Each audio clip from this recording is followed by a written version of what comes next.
Welcome back, everyone, to its last call. Last call with the alcohol, only on the Blue Wire Hustle Network YouTube channel. And join me here on the line, or actually in person. He'll be fighting once again. It's going to be, he is now a full-time fighter. Well, he'll be taking his talents now as he hopes to improve on his winning record. And he'll be fighting next against, I can't even pronounce the guy's name. I'm going to try, but he'll be taking on Shamil Abdurakhamiov at UFC Fight Night, July 24th. I give you once again, former policeman, now turned full-time fighter. I give you it's Chris Daukaus. Chris, before we start here, what is that like? Because you've bet on yourself. You had, being a cop. It's you have a paycheck, you have a pension, you have all the good stuff, health insurance. Yep. Why the hell do you want to be a full-time fighter when you get none of those things? It's just something that, I know that I'll regret if I don't do it at this point, to see exactly how far I could take fighting. So it's something that I'm going to be, I'm jumping full in on, with everything. So, that's kind of the way I do things. So if I didn't, at least try to do a full-time fighting gig, I would always have that little regret or that always like, what if, and I don't want to live that way. So this is my way of doing that. This isn't a rash decision. This is one of those things where it's like an impulse. Like, oh, I'm going to be a full-time fighter now. Like, how much thought did you get into it? And when was the moment where you realized now's the time? Now is the time for me to take that next step. This was always the goal. It was always, become a police officer, pay the bills with that. If I was to start a family, I have great benefits and stuff like that for the family. Obviously I've done that. And once I started stringing a few wins in, some rumblings and all that, my brother was, getting signed through the Contender Series. He was getting looked at the Contender Series. It became a real possibility. And then, once I got that call, it was kind of like, all right, this is it. This is it. This is time to make that push. I've won, what's that? 3 in a row with the UFC all in the first round. So it's really something that, I'm proud of. And, that really cemented, that this is a possibility of, it's not a fluke. So it's something that, I really enjoy doing now, and that's what I plan on doing until I retire. So, how much did it help that the win over Alexei Oleinik? Because Parker Porter, that's a nice little win. Rodrigo Nacida, that's okay. That's pretty nice also. Yeah, Oleinik's a big name. I mean, that guy, as we said, he had 14 losses, more fights, more than all your fights combined. He was, expert jiu-jitsu, the submission master, and you just ran through like hot butter. How much was that for you, like the confidence of, all right, I can hang. No matter what happens now going forward, I can fight and beat anybody in this division. Yeah, it's just a testament to what I've been saying this whole time. I was one of the best heavyweights outside of the UFC not signed. And that just, pretty much put the nail in the coffin for that one.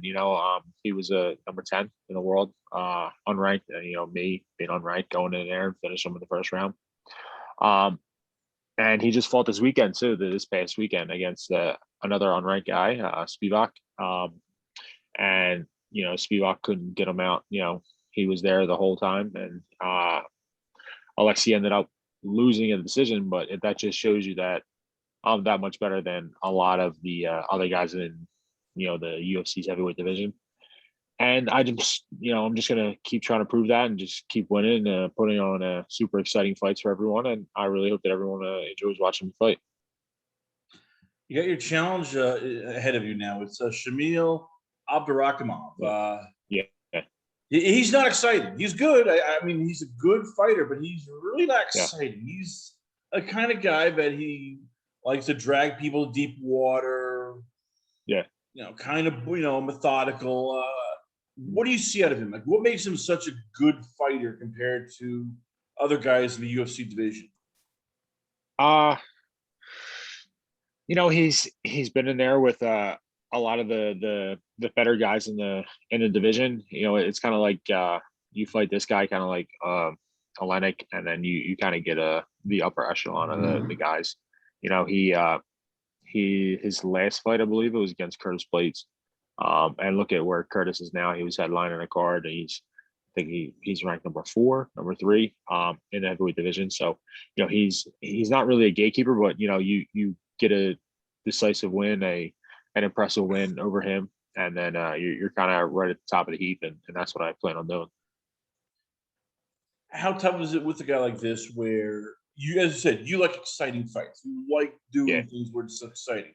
He's yeah, very happy with his style. He knows it. He understands it. He's going to do it. yeah. How tough is it not trying to overexert or push the pace, and next thing you know, you're getting caught because Yeah, he's happy just being slow and steady, wins the race.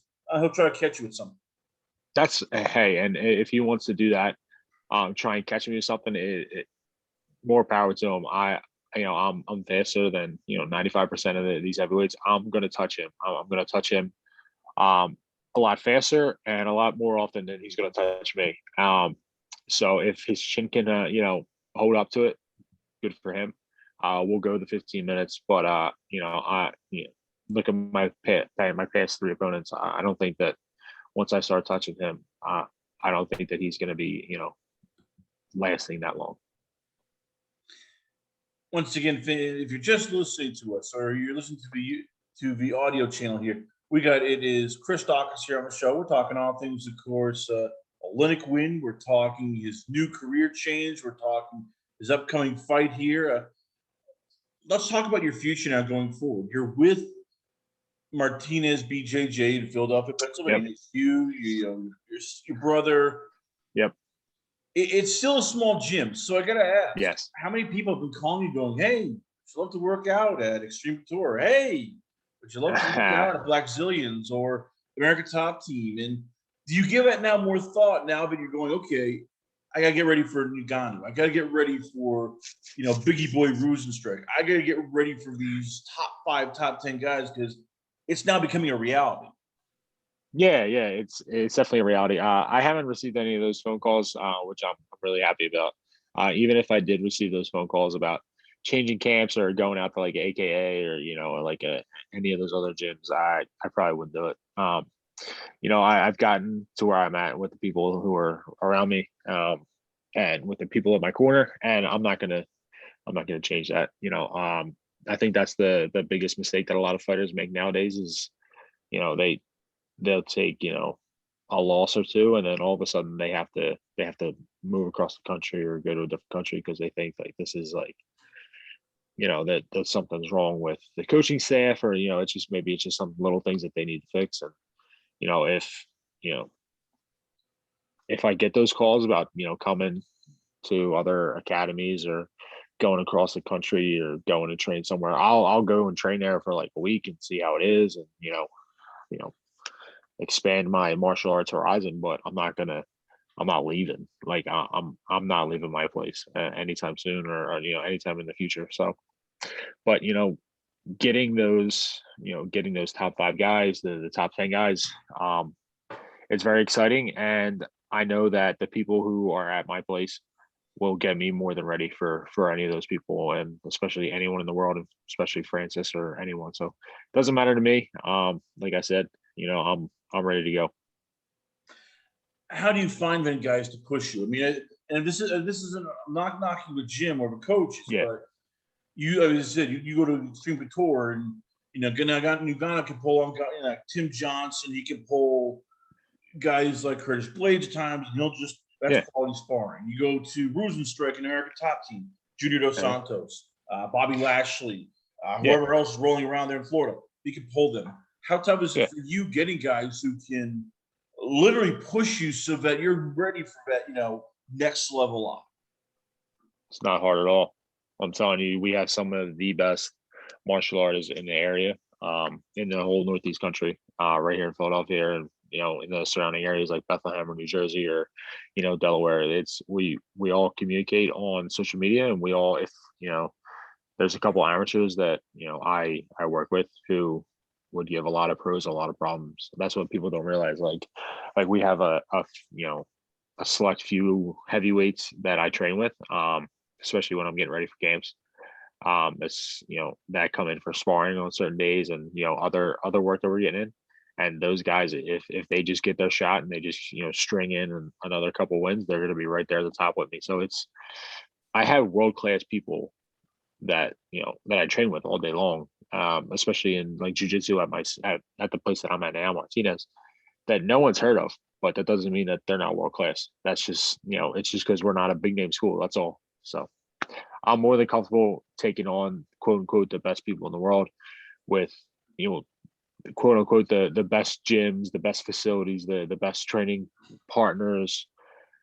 Any day of the week, I'll gladly put any of those people against the people who are helping me train. So You talk about comfortability. Let's talk about something you're not comfortable with. yeah, You're a humble guy who's very low yeah, key, working class. yep, You're going to be something now almost you're not now, because you're now, as you said, you're your own businessman. So that means you got to do more yeah, promotions. You got to be on yeah. social media more. You got to hype stuff to you got to sell yourself. How tough is that for a guy who his whole career is about, okay, just be humble, don't brag. And in this sport, it's about Yeah, showmanship. yeah. It's definitely something that I'm trying to get used to. Still haven't really figured it out yet. So we'll see about how I could further build my brand, especially through social media and social media posts in the near future. Because obviously, like you said, it's a show. It's entertainment. People want to be entertained not only when you fight, but also the other 364 days out of the year when you're not doing anything. When they're scrolling on Twitter or they're scrolling on Instagram or whatever they're doing. So it's something that it's I've kind of tried to get better at. I really don't know how I'm doing, so I guess we'll see how many more followers and everything I get like that. But we'll see. I mean, it's something that it's a part of the business, and if I want to be successful in this business and in my career, then that's something that I need to do. I got to ask a tough question here. Right? One of the reasons I know, but as you said, you want to be a full time fighter, so you're following your dream. Yep. How much of it was also this in the current climate? You're still probably tired as a cop being called, oh, well, that Officer Chris Daukaus, he's Yeah. racist. He probably Yeah. beats up on minorities. Yeah. He's corrupt. And every Yeah. day after a while, it's like, I don't need this crap. I can make Yeah. Yeah. money fighting. So how much of that was also part of your reasoning for leaving? Going, you know what? I mentally can't deal with this crap here. It's not worth it for me to protect people who just bitch about everything I do. Yeah. I mean, yeah, it's never about not protecting anyone. I will gladly protect anyone in this city or across this country, no matter what your viewpoints of me or anyone else is. That's just who I am as an individual and who I am as an American. I think everyone in this country has a right to free speech. Everyone in this country has a right to express their views, no matter how different they are from mine. And I will protect anyone who's trying to hurt anyone else who doesn't have those same viewpoints. If you're saying that your favorite color is blue and then people across the street are saying their favorite color is green, and the people who are saying their favorite color is green want to hurt you, I have to gladly protect you from those people, even though I might agree with them that the best color in the world is green. But my job, my duty as an American is to make sure that you have the right to say whatever you want, and that's what I'm going to do. But with the recent climate of the I don't know what you consider the whole, I guess, police brutality, quote unquote, type thing, or the attack on the American police officer within the past recent years and months, really, has that weighed on my decision? A tiny bit, not as much as people would think. My decision, to leave the police department or step aside or step back from being a police officer was strictly because of the time management with my family. I've been doing this for close to 10 years. I was working with fighting and working. I was pretty much doing two, full-time jobs, and I was barely seeing my family. I've made enough money being a police officer for the past 10 years that now I have a pension. It's something that I wanted to at least keep the future, for not only myself but for my growing family and everything like that. So it's something that, I've this isn't like a new decision that I wanted. This has been planned since day one. Um, it's just a weird coincidence, and everything that the climate that we're in America is the way it is. I mean, even if the climate was completely opposite, that everyone loved the police and everyone loved first responders and everything like that, I'd still leave. So it's nothing really about the climate. So You're walking without a tightrope, as we said before. It's you're following your yeah, dream, which everybody loves, and a lot of people are doing yeah, that. But on the same time, now you get hurt, you got to pay your own medical bills. And I'm not yeah, talking during yeah, a fight. I'm talking, in between fights. Every yeah, fighter knows you always get hurt during training camp. I mean, nobody gets yeah, healthy. It's a yeah. running It's joke. That just everybody, it's a part of it. Yeah, there's no pension. There's no no, video game rights. So no, when you made that decision and afterwards, yeah, how often have there been moments where you look at your wife or your kids or your brother, your mother, your father, and you go, "Could I really make this right decision? I mean, crap. What I have no health insurance. I have no pension. What's going on here? What happens if I lose 3 in a row here? What if I get hurt or I blow my ACL during sparring? Or yeah, something? Oh my god! How often have those yeah. come up? And how do you just keep the focus on I'm doing the right thing? I know I'm doing the right thing. There's really, those are the type of thoughts that you have late at night when you're by yourself. Am I doing the right thing? Am I doing the right thing for my family, for, the future of, our well-being, our financial situation. But if you're going to have those kind of thoughts, you're not going to be successful. And I'm jumping all the way in with this, and I can't wait to see how far I could take this, and how great this is going to be. Um, you know, Obviously, those are the big decisions that I've been thinking about for the past 10 years. When I chose to become a police officer and didn't choose to become a full-time fighter like my brother did, those I was a little bit more apprehensive in those type of decision making, thought processes, as opposed to my brother. My brother was, all in on everything, and I wish I was like that sometimes. But that's just not me. So it's a big decision. Um, it's a decision that I don't take lightly, because it is my future. I'm betting on myself every camp to make sure that I can at least make the fight. And then once I make the fight, I don't care what happens to me, because I'll be covered with the UFC and everything like that. So and that's like I don't want to say like a dirty little secret, but everyone knows, you just, you know don't get hurt. Don't get hurt during training camp, and then whatever happens when the fight happens, and you'll be taken care of. You'll be taken care of as far as medical bills and anything like that. If God forbid, something happens, like like a Chris Weidman, like he probably doesn't have health insurance, but he is taken care of through the UFC because of his injury happened during a fight. So obviously the UFC is liable for all the injuries and everything like that. But it's something that I accept, and it's something that I'm okay with accepting, and so is my wife. So I'm all for it. I'm all ready to go. So Last question for let you go is you said yeah, you missed out on a lot because it's two jobs, MMA, yeah, fight, being a policeman. There's probably days you just, when you woke up, quick, shoving some eggs down your throat, drink yeah, coffee, going to work, you go home, you shove some water down your throat, you go to bed. Is it yeah, now more fun where it's like you've rediscovered the family? They're coming yeah, maybe to training camp, they're going to the fights, and you actually have time to, literally just go, oh, I know you guys here. I no longer am seeing you like every other, 3 weeks. Is it more fun having the yeah, family part of yeah. this whole journey? Absolutely, yeah. It's a little strange, seeing my wife this often. For the past 10 years, we kind of led different lives, and the fact that I used to work a lot of night work, so I would wake up, go to the gym, never really see her, and then kind of hang out with her for a couple hours, and then go to work, and then I'd come home at 2, 3 o'clock in the morning, and she'd be sleeping, and rinse repeat for 10 years. So it's definitely it was an adjustment, seeing everyone more often, but I love the time that I get to spend with them. just hanging out, especially with my son, just our time together, especially if, my wife's at work, all the cool things and just seeing his personality blossom and just seeing all that. It's really is awesome. And it's something that I'm really glad that I decided to do. Once again, ladies and gentlemen, he'll be fighting. It's going to be UFC Fight Night.